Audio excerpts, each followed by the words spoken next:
ইসরায়েলের কাছে $7.4 বিলিয়ন বোমা ক্ষেপণাস্ত্র বিক্রির ঘোষণা দিয়েছে যুক্তরাষ্ট্র। শুক্রবার এতে অনুমোদন দেয় আমেরিকা সরকার।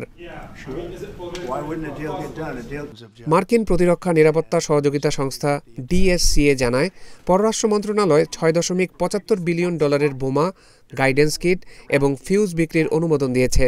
এর সঙ্গে আরও থাকছে $66 কোটি হেলফায়ার ক্ষেপণাস্ত্র। এক বিবৃতিতে DSCA এর পক্ষ থেকে বলা হয়, বর্তমান ও ভবিষ্যতের হুমকি মোকাবেলায় ইসরায়েলের সক্ষমতা বাড়াতে ও আঞ্চলিক হুমকি প্রতিরোধ করতে কাজ করবে এসব অস্ত্র।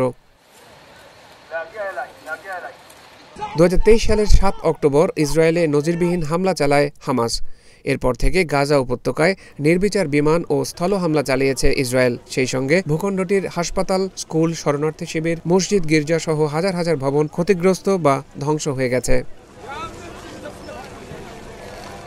গাজায় যুদ্ধবিরতি সত্ত্বেও ইসরায়েলকে 2000 পাউন্ডের শক্তিশালী একটি বোমার চালান দিয়েছেন মার্কিন প্রেসিডেন্ট ডোনাল্ড ট্রাম্প। এর আগে সাবেক মার্কিন প্রেসিডেন্ট এই বোমার চালান আটকে দিয়েছিলেন।